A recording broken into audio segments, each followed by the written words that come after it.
untuk melewati dan mencapai rencana Tuhan itu ada proses. Ada proses yang tidak mudah untuk dijalani, ya. Namun Tuhan tidak tinggalkan kita sendirian.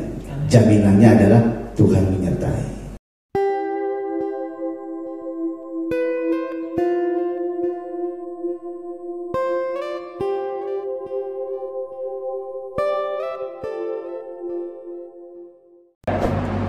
Halo sahabat-sahabat Anti, apa kabar?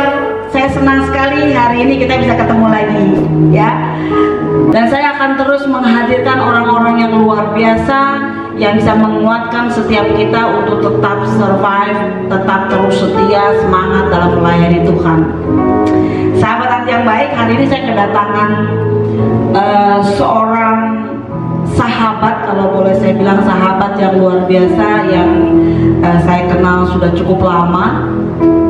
Beliau adalah orang petarung yang luar biasa. Kenapa saya bilang petarung? Ya karena saya tahu betul bagaimana dia membangun mimpinya untuk membangun jemaat, ya, dari nol, bahkan kalau dibilang dari minus, ya, dari minus terus dia pegang prinsip hidupnya, mimpinya untuk menjadi pelayan Tuhan, ya. Susah sekali loh dapat waktunya beliau, ya. Jadi hari ini kita akhirnya ketemu dan saya sangat terkesima. Kenapa? Karena beliau ternyata selain seorang gembala jemaat, ya, di GPDI Elohim di Cilengsi, tapi beliau juga sangat aktif menciptakan lagu, ya.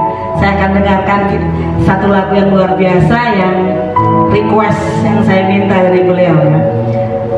Bapak Julius Bintang Kejora.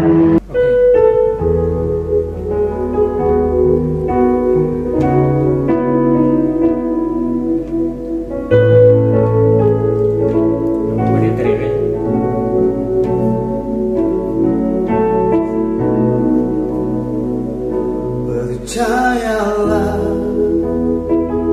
kepada Yesus, Dia hidup, Dia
Keren banget.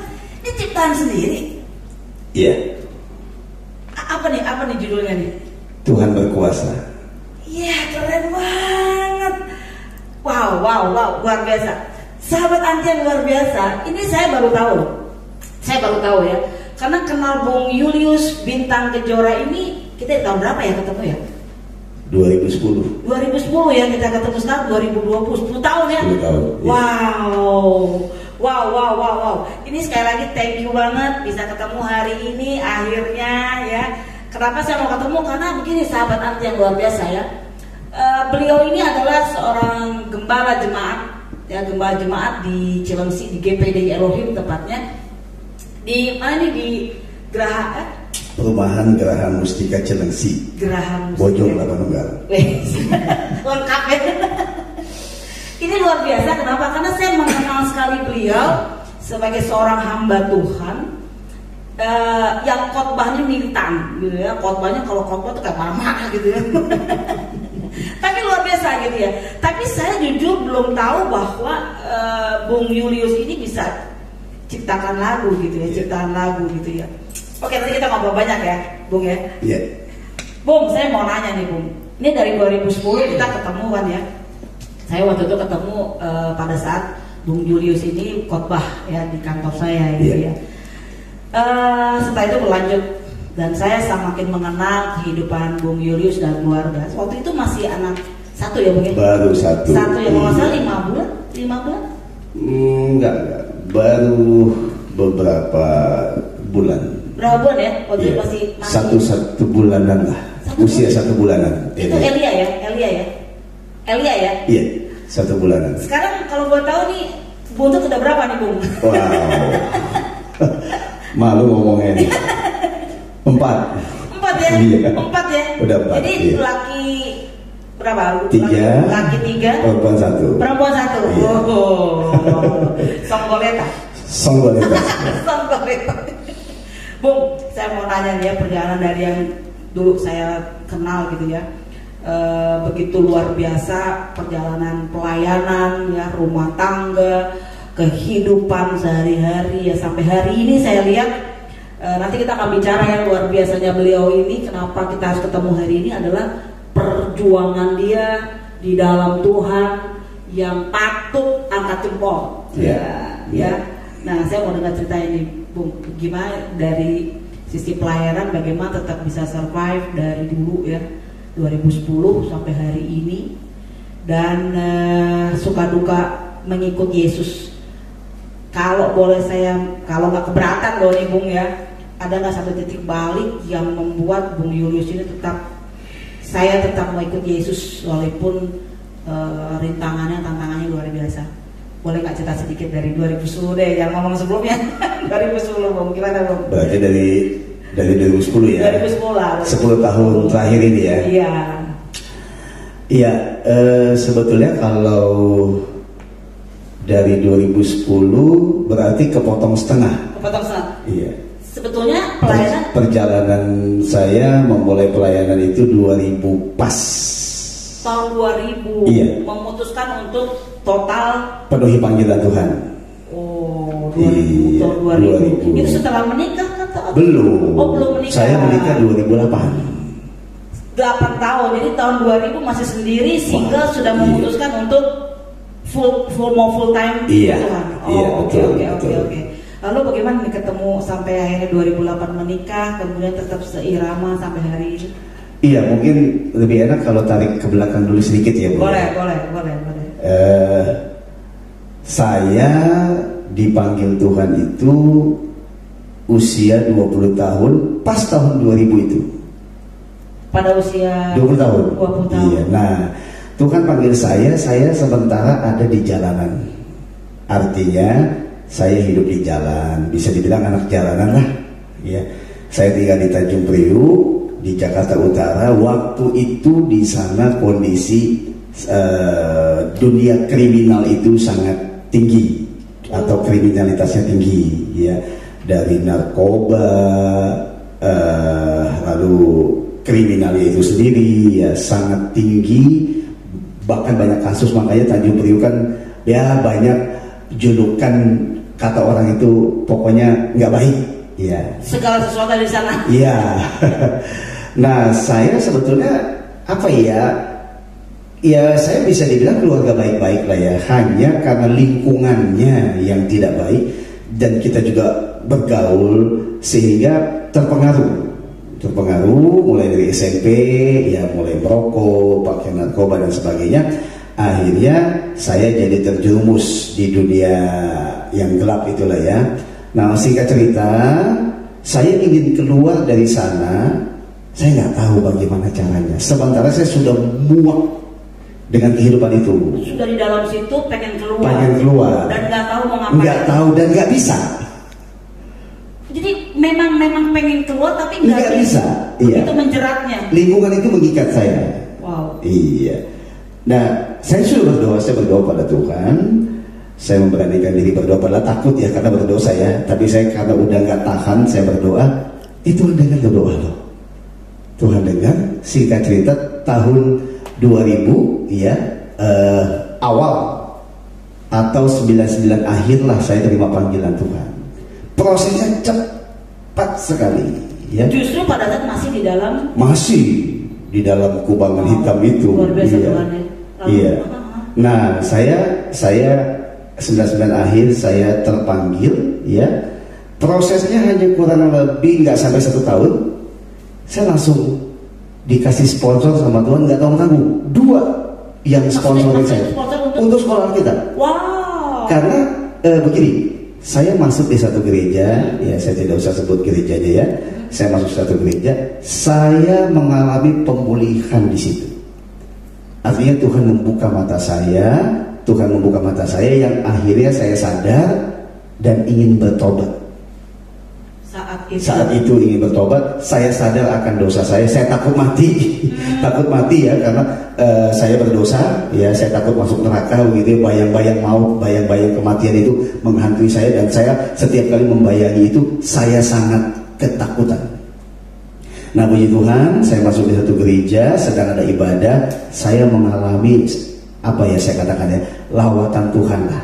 Saya mendengar pujian, penyembahan, firman, itu betul-betul menghancurkan hati saya, dan akhirnya saya putuskan untuk mengikut Yesus pada waktu itu ya, ikut Yesus karena saya tertarik dengan pemberitaan firman. Saya mendalami, ikuti komsel-komsel di gereja itu, dan saya semakin tertarik dengan Alkitab.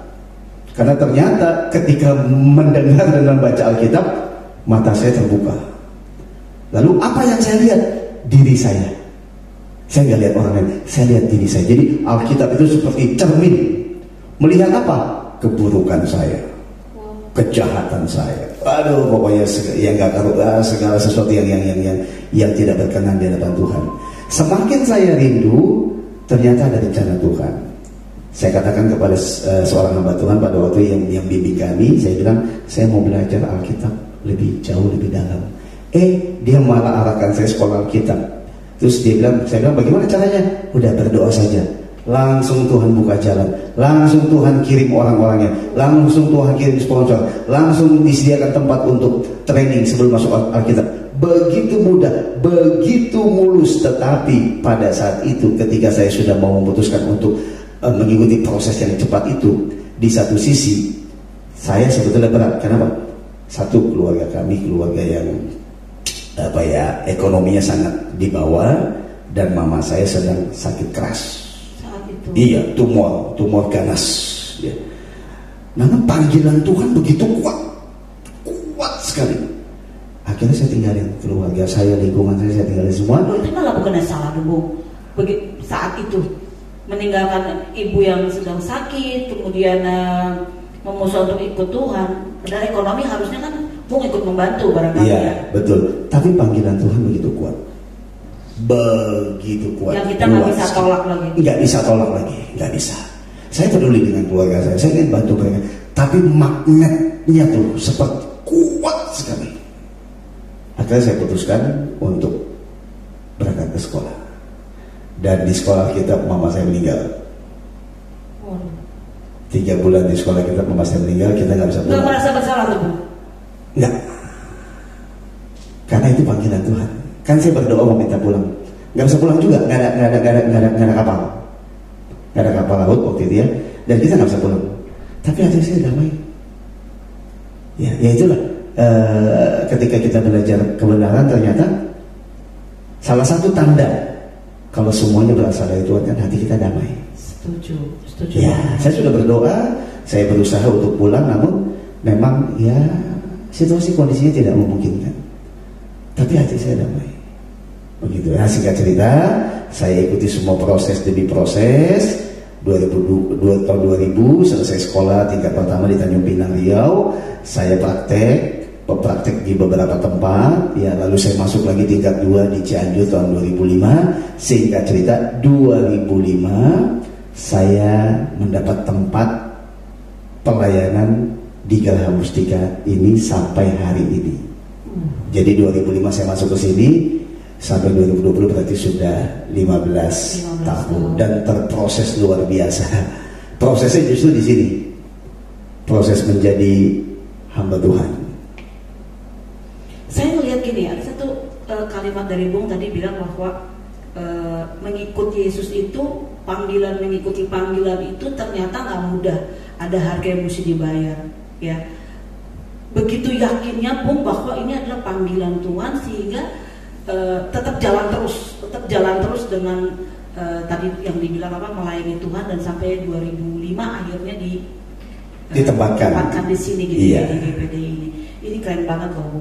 Saya percaya ini ada, saya nggak tahu ya, tapi secara manusiawi itu pasti kan ada pergolakan yang bisa nggak ya saya melakukan ini gitu dengan kondisi seperti ini gitu ya, dengan kondisi yang mungkin masih jadi apa namanya Bung, pendeta muda atau gimana? Belum, waktu itu belum jadi pendeta masih muda, status pengerja. Waduh, luar biasa. Iya. Terus gimana Bung? Iya. Tadi Ibu Anti bilang pergolakan. Iya. Jadi waktu saya memutuskan untuk mengikut Yesus, artinya saya harus tinggalkan keluarga saya. Iya, keluarga saya menentang saya. Bahkan dibilang saya sesat. Saya pokoknya dicap yang sangat tidak baik lah. Saya nggak banyak bicara, saya nggak menentang, saya hanya berdoa. Saya cuma bilang sama Tuhan, Tuhan tunjukkan bahwa benar Engkau yang panggil saya. Itu aja saya bilang. Waktu berjalan, buah-buah pertobatan saya muncul. Apa itu Bu? Iya, yang tadinya satu, saya tidak kurang perhatian sama keluarga, saya jadi perhatian. Kurang sayang, jadi sayang. Bahkan kasih sayang saya pada mereka lebih besar daripada saudara-saudara saya yang lain. Nah, melihat hal itu, keluarga saya, oma saya jadi berbalik 180 derajat. Yang tadi sempat dalam tanda kutip ya, benci. Bahkan menuduh orang tua saya yang bukan-bukan, katanya nggak bisa mendidik anak kok pergi sekolah Alkitab, nggak tahu ikut siapa, kok dilepas begitu saja. Ternyata memang semuanya rencana Tuhan, panggilan Tuhan. Jadi nenek saya, oma saya, keluarga dari mama saya yang menentang saya, sekarang berbalik 180 derajat. Jadi sayang. Bahkan sebelum nenek saya meninggal, dia bilang begini, kalau saya mati, kamu yang kuburkan. Wah, luar biasa. Padahal anak-anaknya ada, tapi dia minta saya yang, karena dia melihat buahnya. Yes. Bahkan dia begitu bangga. Saya cuma dengar ya, dia ceritakan ke semua saudara keluarga yang ketemu sama dia di gereja. Dia bilang, cucu saya jadi pendeta.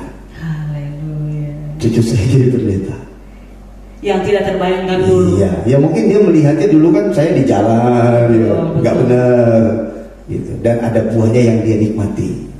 Dahsyat ya, Tuhan memanggil orang yang memang mau respon ya panggilan Tuhan. Betul Bu. Dan setelah 2005 ya, 2005 menuju ke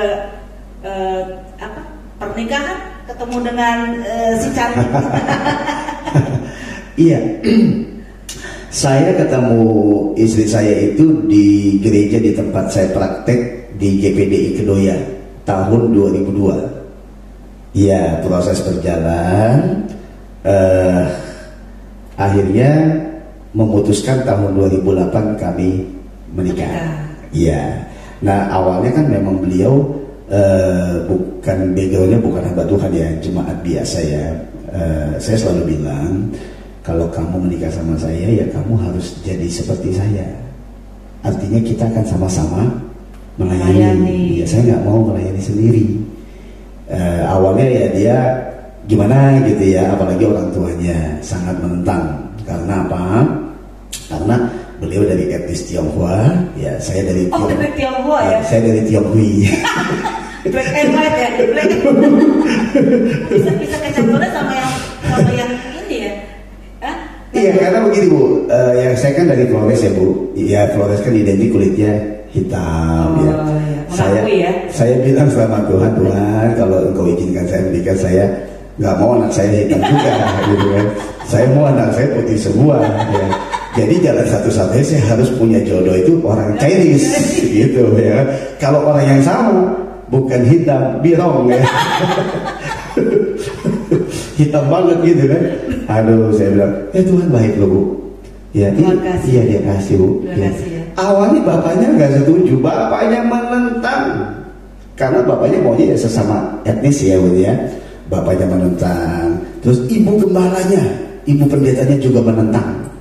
Dia bilang gini, Yudis, kamu nggak salah. Apa mau nikah sama Yana? Emang kenapa Bu? Apa siapa kata? Emang kenapa? Kamu kan perbedaannya seperti antara langit dan bumi katanya. Saya polos banget waktu itu. Maksudnya apa kan? Iya kamu hitam, istrimu putih, gimana? Ya itu mah anugerah Tuhan katanya. Ya itu kasih karunia Tuhan ya kan. Ini satu hal yang saya lihat ya pada saat ketemu dengan Bung dan istri ya. Iya. Ini kan sesuatu yang kita belum tahu gitu, belum mengenal ya karena kita baru lagi. Setelah kita saling mengenal, kita tahu gitu ya. Saya bisa melihat pergumulan hidup yang luar biasa di dalam rumah tangga dan di dalam pelayanan gitu ya. Dan saya lihat banget. Tapi ingin sekali saya berbagi gitu dengan sahabat anti semua di sini. Bagaimana beliau ini bertahan, kemudian jatuh bangun dalam pelayanan, dan bagaimana mereka bergandengan tangan untuk tetap bisa stay ya, tetap kuat sampai hari ini dengan segala pergumulan. Dan saya masih ingat banget ada satu pergumulan luar biasa mengenai anak ya, mengenai anak. Itu gimana Bung? Iya, setelah menikah 2008, lalu anak kami yang pertama lahir, kami beri nama Elia Wilbert Somoleta.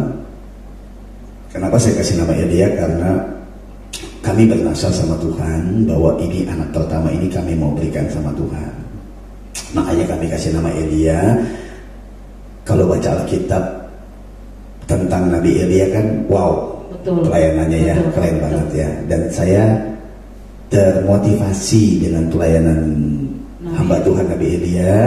Dan saya ingin rindu kalau memang Tuhan kehendaki anak pertama kami jadi hamba Tuhan ya, kami ingin dia seperti Elia. Elia akhir zaman lah ya. Nah, namun nama itu kata orang tua kami di dalam Tuhan katanya terlalu berat. Namanya terlalu berat sehingga kami harus melewati proses di mana anak itu lahir ternyata sejak di kandungan sudah sakit. Jadi waktu dia lahir, mamanya bersalin, dia lahir. Biasanya kan kalau anak baru lahir tuh nangis, teriak ya. Dia mah enggak, diem. Ya kita jadi heran begitu kan. Ternyata dia sakit. Perutnya besar. Jadi baru lahir tuh waktu keluar tuh kita lihat perutnya besar. Nah ternyata dia tidak bisa buang air besar. Lalu kita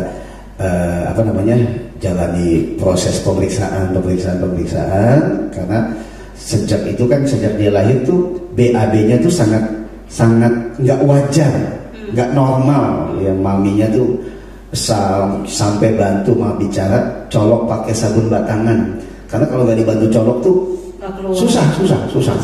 Sementara bekerja kembuh ya, minum sedikit makan. Baru lahir ya beberapa hari ya. Nah melewati proses pemeriksaan, akhirnya dokter bilang Elia Wilbert, anak kami, kena penyakit dalam istilah medisnya Hirschsprung. Hirschsprung itu apa namanya?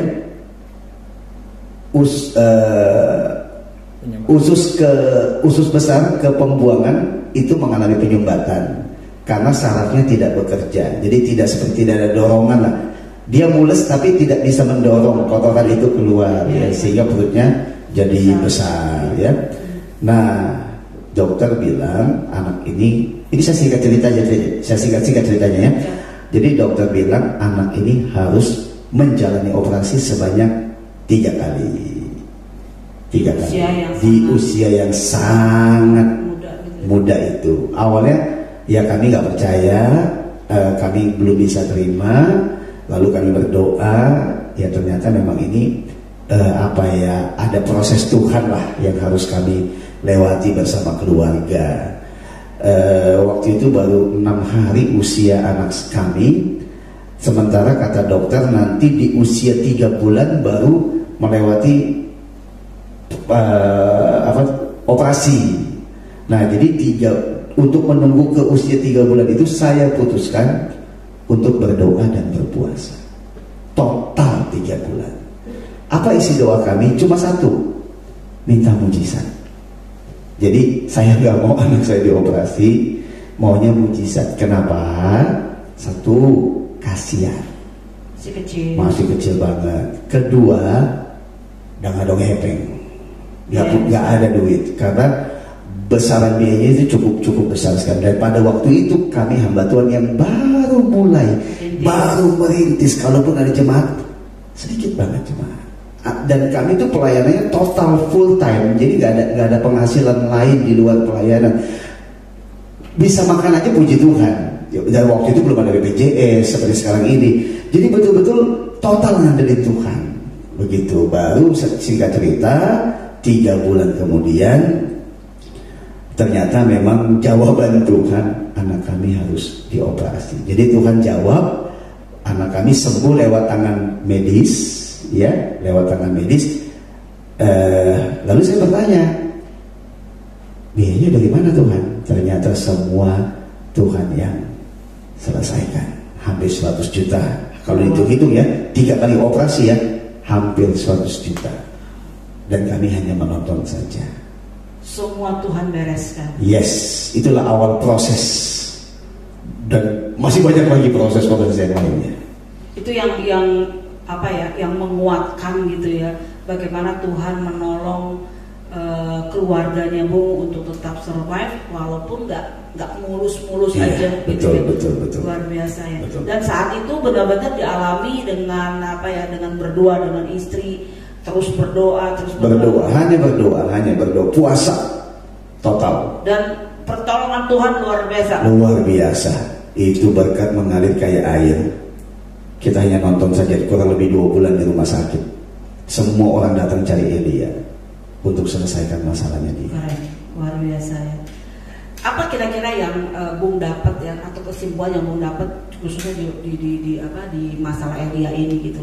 Bagaimana Tuhan bekerja terus membuat Bung dan istri untuk tetap di jalannya Tuhan gitu. Kan ada aja cara Tuhan atau cara Tuhan untuk misalnya alihkan ke saya mau kerja aja deh gitu ya. Ini kebutuhan banyak gitu ya. Atau saya mau usaha lah gitu. Tapi saya lihat kan itu terus di dalam kontrol Tuhan, terus dalam pelayanan itu. Apa yang terjadi Bung saat itu Bung? Iya, jadi yang pertama kami melihat bahwa kita orang percaya, orang Kristen, jemaat, umat hamba Tuhan semua, bahwa kita tuh hidup ada di dalam rencana Tuhan. Dengan kata lain, ternyata segala sesuatu yang terjadi tidak ada yang kebetulan. Nah, namun untuk melewati dan mencapai rencana Tuhan itu ada proses yang tidak mudah untuk dijalani ya. Namun Tuhan tidak tinggalkan kita sendirian. Jaminannya adalah Tuhan menyertai.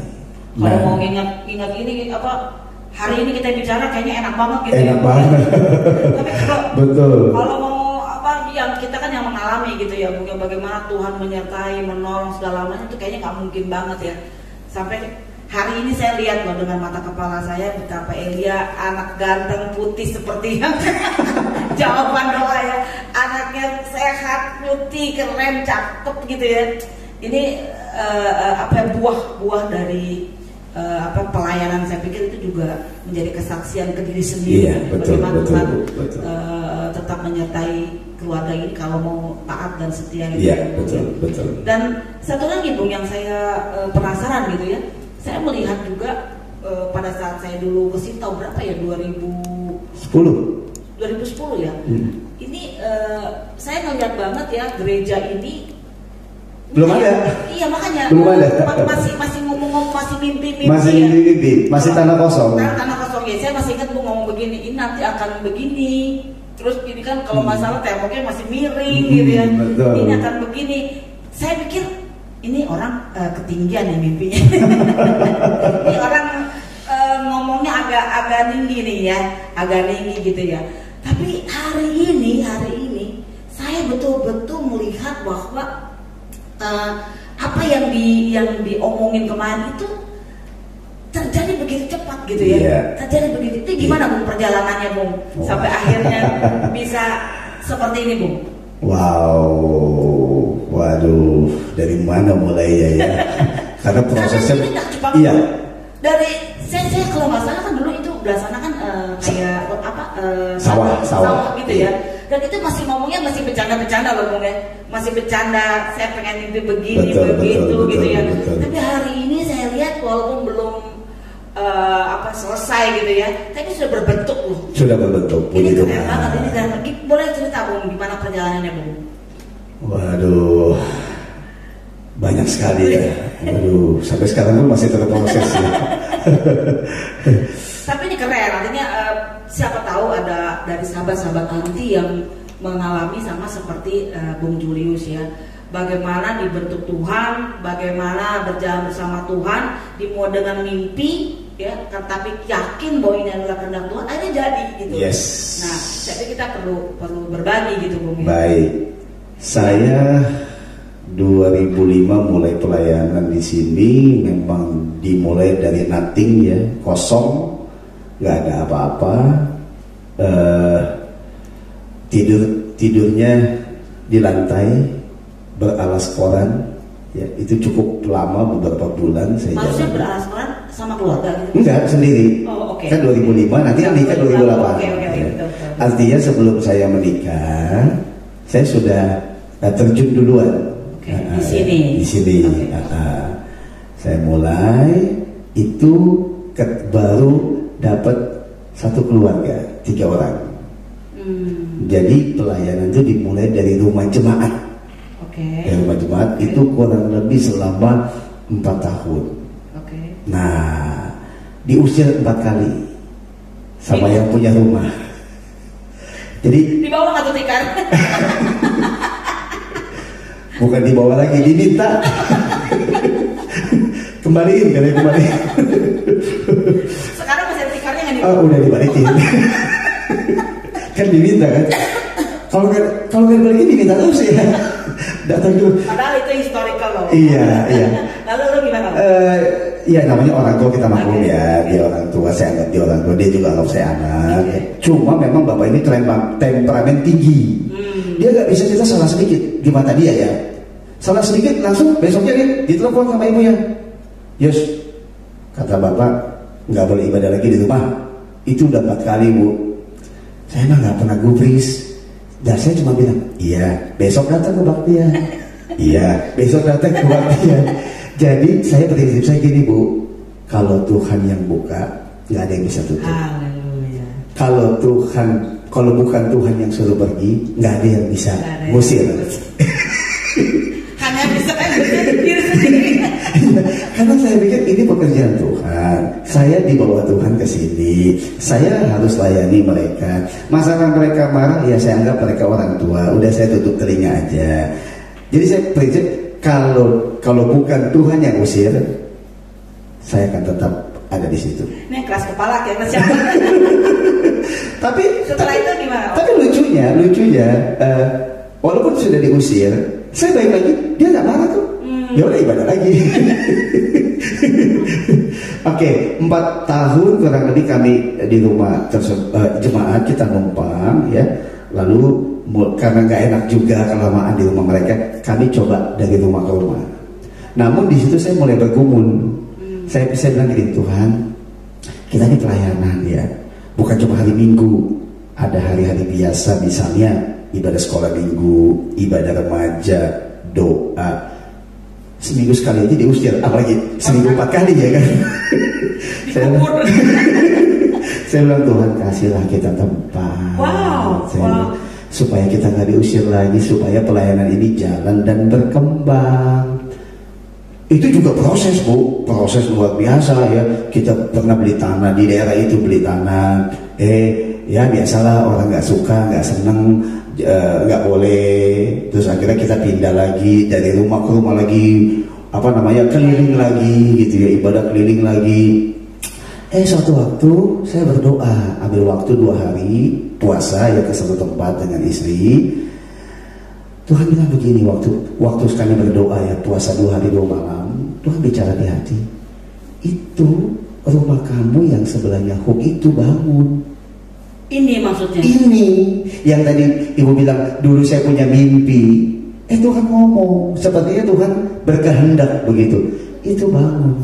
Udah, karena Tuhan udah bicara ya kan, udah saya tutup puasanya. Kan Tuhan udah bicara kan, saya pulang, saya kumpulin jemaat. Nggak banyak, cuma 4 keluarga. Saya kumpulin cerita pengalaman itu, jemaat langsung bilang, bangun Pak. Wow. Walaupun cuma berapa orang, bangun Pak. Puji Tuhan, akhirnya kebangunlah tempat ini. Sedikit demi sedikit saya dengan jemaat berjuang begitu, sehingga kita tidak keliling lagi, tidak dari rumah ke rumah lagi, tapi kita sudah punya tempat sendiri, sudah punya base campnya lah di sini begitu. Namun waktu itu masih kecil, sangat kecil, dan tanahnya juga nyerong ya, miring ya, jadi ya kurang nyaman juga. Namun itulah kita pakai bertahun-tahun. Baru puji Tuhan, kira-kira 3 tahun terakhir ini kita rehab lagi, dapat tanah di sebelah. Ini dapat tanah di sebelah ini juga ceritanya unik juga nih ya. Kita ngadepin centeng-centeng nih, orang-orang kuat, orang-orang gagah di atas ya. Tapi puji Tuhan, Tuhan bela kami, dapat tanah geser lagi, mundur ke belakang sehingga tempat ini sudah lebih luas. Iya, ya itu penuh pergumulan. Yang pasti saya selalu mengajar, mendidik jemaat untuk sama-sama ikut ambil bagian melayani Tuhan dan pekerjaannya. Jadi apa sih Bung? Sorry saya potong. Apa sih Bung yang membuat Bung begitu ingin membangun rumah Tuhan ya? Menurut saya ini cukup besar gitu ya, cukup besar, cukup lebar ya. Iya. Ini saya ngomong apa adanya Bung ya. Saya datang ke sini, saya lihat justru rumah inti kan ini bersebelahan nih Bung. Bersebelahan. Iya betul. Tetanggaan gitu ya. Tetanggaan, nempel ya. Tapi saya lihat justru rumah inti jauh lebih kecil daripada tempat ini gitu. Apa yang memotivasi Bung melakukan ini kalau boleh? Iya, memang dari awal saya mulai mengenal Tuhan, belajar firman-Nya, membaca firman-Nya, ya saya menemukan kebenaran, mendapatkan kebenaran bahwa Tuhan itu utama. Itu aja. Berarti kalau Tuhan itu yang utama, dialah yang harus selalu didahulukan. Bila perlu kita semakin kecil lah, biar Tuhan yang semakin besar. Ya, luar biasa. Ya buat saya itu prinsip untuk memuliakan Tuhan. Dan sampai hari ini tetap sampai hari ini. Sampai hari ini. Iya. Luar biasa. Bahkan seringkali kebutuhan keluarga yang mendesak, tapi kalau ada pekerjaan Tuhan yang juga harus dikerjakan, saya kesampingkan. Selalu kita utamakan pekerjaan Tuhan dulu. Luar biasa. Ini kalau kayak begini nih, surga bergetar ya. Amin, amin Bu, amin, yes. Karena luar biasa kan, ini melakukan firman Tuhan ya, mengutamakan Tuhan gitu ya. Dan saya percaya Tuhan tidak akan berhutang. Amin, gitu ya, amin, amin. untuk hal-hal yang seperti ini gitu ya. Terus satu lagi yang saya mau sedikit tanya nih sebelum kita mengakhiri pembicaraan kita ini. Saya melihat bahwa segala hal yang dilakukan di dalam pembangunan gereja ini, pelayanan gitu ya, ini semuanya nggak mudah gitu ya. Iya, betul. Nggak mudah ya. Apa sih yang ya saya nggak tahu ya dengan GPDI ya, tapi yang jelas pasti ada pergumulan bagaimana membangun gereja ini, bagaimana berbagi dengan keluarga gitu ya, keuangan dan sebagainya. Apa sih kiat-kiatnya sehingga pun bisa survive sampai hari ini, bahkan terus membangun ya. Kalau saya dengar tadi cerita dari Bung sebelum kita ngobrol begini, tetangga-tetangga juga bingung gitu ya. Kita kan boleh dibilang lagi prihatin dalam ya, pandemi ini kita mengirit gitu ya. Tapi justru Bung dengan gereja dan jemaat justru terus membangun gitu ya. Ini kan hal yang kontras gitu ya. Betul. Apa tuh Bung kiat-kiatnya Bung bisa seperti itu? Jadi saya sederhana sih Bu sebetulnya ya. Ya semua kembali ke Alkitab tadi ya, ke firman Tuhan ya. Saya selalu mengawali segala sesuatu dengan iman berdasarkan kebenaran. Diawali dengan iman berdasarkan kebenaran firman Tuhan tentunya ya. Itu aja. Jadi kita berani melangkah, berani action karena diawali dengan iman berdasarkan kebenaran firman Tuhan. Kenapa? Karena di dalam firman Tuhan itu kan ada janji Tuhan. Dan janji Tuhan itu sebagai jaminannya. Itulah yang saya pegang. Tuhan bilang A ya saya lakukan A, Tuhan bilang B saya lakukan B. Memang nggak mudah. Semuanya terproses. Dan memang nggak ada yang mudah. Nggak ada yang mudah. Iya. Waduh, ada pertaruhan di sana. Ya pertaruhan termasuk nyawa kita juga. Iya. Tapi ternyata kalau kita memang tulus melakukannya, Tuhan bela tuh. Keren, luar biasa. Tuhan bela, Tuhan menyatakan kuasanya, mujizatnya. Betul. Dan itu benar-benar terjadi dalam kehidupan sehari-hari. Iya, betul. Ya, betul. Luar biasa. Satu lagi Bung, ini nanya terus nggak apa-apa ya? Nanti saya agak terpesona gitu. ini saya tahu ya kalau biasa orang-orang dari timur, dari luar sana kan suaranya memang bagus ya. Saya juga bagus kok Bung suaranya. Percaya. Gak ada yang muji orang Batak kan. Orang Batak suaranya tuh. Gak ada yang muji. Kita muji sendiri ya. Tadi ada lagu yang jujur saya tersentuh gitu ya. Jadi pengen memuji Tuhan gitu ya. Ini ciptaan sendiri benar Bu? Iya. Ini dalam kondisi tertekan dalam kondisi lagi pressure luar biasa sehingga tercipta lagu, apa memang senang menciptakan lagu di ceritanya nih? Iya. Jadi tadi judulnya apa Bu? Sorry. Tuhan berkuasa. Tuhan berkuasa. Kan kalau nggak tadi kan begitu banyak pergumulan hidup. Ini diciptakan lagu emang lagi stres atau memang senang menciptakan lagu? Jadi gini, ya pertama itu talenta ya.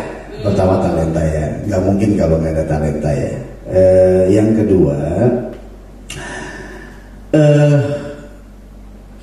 kalau saya coba renungkan kembali ke belakang soal lagu ini ya, ternyata semuanya itu berdasarkan pengalaman. Jadi ternyata proses demi proses yang kita hadapi dalam perjalanan hidup, baik pribadi, pelayanan, keluarga, ternyata itu membangun iman kita semakin kuat, semakin mantap, semakin kokoh di dalam Dia. Dan yang kedua, menghasilkan nyanyian baru.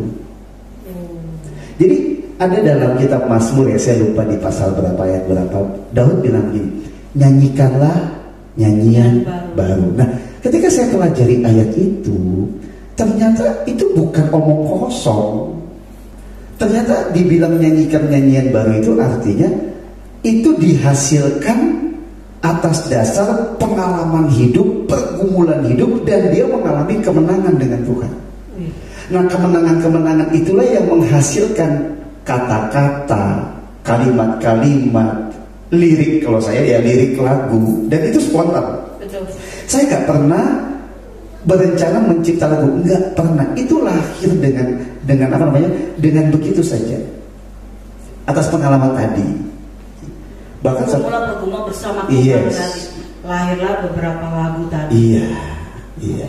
Ini udah dialbumkan kah atau sudah dipublish kah atau gimana nih? Puji Tuhan, Bu, sudah punya album perdana. Tuh, sudah jadi artis. Sudah dialbumkan? Sudah. Oh, sudah ada album. Terus ya. Apa nama, kalau boleh tahu? Nama albumnya Jalan Tuhan Sempurna. Jalan Tuhan dalam satu album? Dalam satu album. Itu ciptaan kita semua? Semua kan? Saya. Berarti gak banyak dong ya? Banyak, iya. Tapi saya nggak nyanyi sendiri.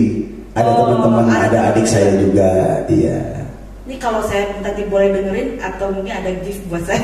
Oh, siap. Kebetulan saya bawa. Oh gitu? Iya. Ya buat ibu lah. Saya kan penggemar gratisan. Berupa apa? VCD? CD. Iya, CD album. CD Okay. album. Iya. Kalau boleh tahu, Bung? Iya, saya bawa nih. Sekalian deh, saya nanti boleh. ibu aja yang perkenalkan boleh, ya. Jadi saya kasih buat ibu deh ya. Wow. Oh iya ya. Udah berupa ini ya. Kepingan CD. Kepingan CD. Album. Jalan Tuhan Sempurna. Julius and Friend. Wih, ini berapa lagu nih, Bung? Ada 9 lagu. Ini ciptaan Bung semua? Semua. Resmi. Sahabat Anti yang baik ya. Ini ya, kejutan baru dari seorang Bung Julius Bintang Kejora ya. Ini ada album namanya Jalan Tuhan Sempurna, Julius and Friend ya. Ini isi lagunya ada 9 lagu ciptaan Bung Julius semua ya. Saya percaya ini pasti lagunya enak-enak. Tadi salah satunya tadi ya. Lagu pertama. Lagu pertama Jalan Tuhan Sempurna. Bukan, Tuhan Berkuasa. Tuhan Berkuasa. Iya. Kalau ada yang berkenan untuk memiliki CD ini ya, silakan tulis di kolom komentar.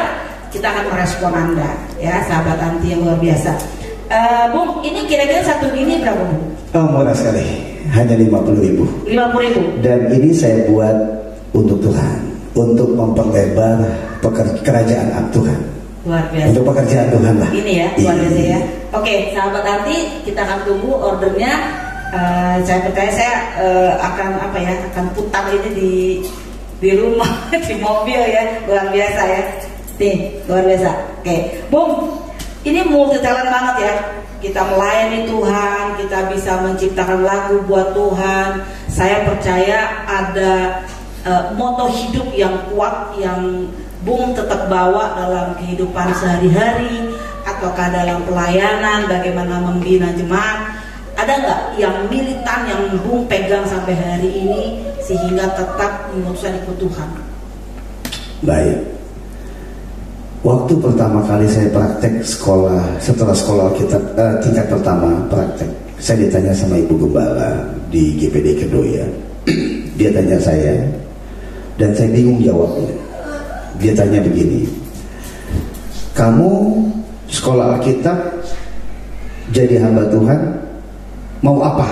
Katanya. Ya waktu itu kan saya masih buta ya, baru lulus, lalu saya baru praktek. Saya cuma jawab gini, melayani Tuhan. Ditanya sama dia, melayani Tuhan itu apa? Saya nggak bisa jawab. Bingung saya mau jawab. Terus saya ditanya kayak beliau tuh kayak seperti hakim di depan saya. Saya cuma bilang melayani Tuhan. Akhirnya dia diam, karena dia pun nggak dapat jawaban. Nah, setelah itu dalam proses perjalanan hidup dan pelayanan saya, hari ini saya baru tahu, sayangnya beliau sudah meninggal. Kalau beliau masih ada, saya akan datangi dan saya akan jawab. Yang dulu 20 tahun lalu saya belum bisa jawab, sekarang saya berani katakan saya bisa jawab. Ternyata buat saya cuma satu, mengasihi Tuhan. Jadi melayani, motonya adalah mengasihi Tuhan. Melayani Tuhan itu kan melakukan kehendaknya dan menyelesaikan pekerjaannya. Kehendak Tuhan itu kan berarti seluruhnya. kalau menyelesaikan pekerjaan ada bagian tugas pelayanan yang dipercayakan. Seperti hari ini saya jadi pendeta, jadi gembala jemaat, itu tugas yang harus saya kerjakan dan selesaikan. Namun semua itu dibungkus dengan mengasihi Tuhan. Jadi kalau ibu tanya motonya apa? Cuma satu, mengasihi Tuhan. Hanya rindu mengasihi Tuhan. Kenapa? Karena Dia sudah mengasihi kita, kita pun wajib mengasihi Dia. Sangat itu sederhana, tapi dalam ya. Luar biasa, Bung. Hari ini saya mendapatkan banyak sekali dari perbincangan ini. Bagaimana mengikut Tuhan itu nggak mudah, mengikut Tuhan itu nggak gampang. Tapi kalau kita sungguh-sungguh meletakkan hati kita kepada Tuhan, ternyata terbukti sampai hari ini pelayanan tetap jalan, rumah tangga diberkati, ya. Tapi diberkati dalam arti bukan berarti cuma uang, tapi kebahagiaan, 4 anak dipercayakan, luar biasa ya. Kalau hari ini Bu bisa bicara kepada istri tercinta, kira-kira mau bilang apa nih Bu? Untuk istri dan harapan untuk 4 anak ini, karena perjalanan masih panjang nih, masih kecil-kecil gitu ya anaknya. Kira-kira mau bilang apa sama istri? Aduh, mau bilang apa ya? Ya pertama saya mau bilang terima kasih Tuhan. Ya, thank you Jesus. Ya karena sudah berikan apa yang saya perlukan sampai hari ini dan selalu membela saya. Dan kepada istri saya, ya saya cuma mau bilang maafkan papi. Kenapa? Istri saya itu perfeksionis Bu. Saya belum bisa mengimbangi dia. Itu aja, tolong maafkan saya. Aku belum bisa mengimbangimu. Romantis. Tapi ini pengakuan jujur. Tapi saya terus berjuang untuk bisa masuk kepada standarnya dia, walaupun tiap hari dimarahin terus, diomelin terus, karena belum sesuai standarnya dia kan. Justru ya. Berbeda itu membuat kita memerlukan Tuhan. Yes, amin. Setuju sekali, setuju sekali. Bung, thank you, terima kasih buat hari ini. Seluruh perjalanan Bung dalam mengikut Tuhan sampai hari ini sangat memberkati saya, dan saya percaya ini juga akan memberkati sahabat-sahabat Adi di luar sana. Jangan pernah bosan untuk terus melayani Tuhan, ya.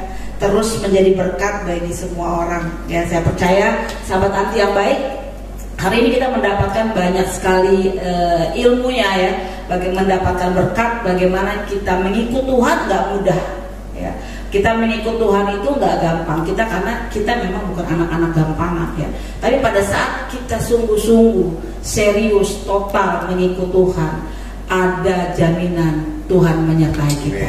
Terbukti dengan Bung Julius Bintang Kejora diberkati Tuhan sampai hari ini. Dan kalau memang dari sahabat nanti ada yang berkenan berbagi berkat untuk gereja GPD Elohim di Cilengsi, dengan senang hati kami akan menerimanya. Dan jangan lupa sekali lagi ya, thank you banget Bu untuk hadiahnya buat saya. Jangan lupa kalau ada yang mau order silahkan isi di kolom komentar, kami akan merespon Anda. Dan ini total untuk membangun pekerjaan Tuhan ya. Semoga ini memberkati kita semua. Dan sekali lagi Bu, terima kasih, Tuhan Yesus memberkati Bu dan juga keluarga. Thank you, dan tetap semangat sahabat Anti, Tuhan Yesus memberkati.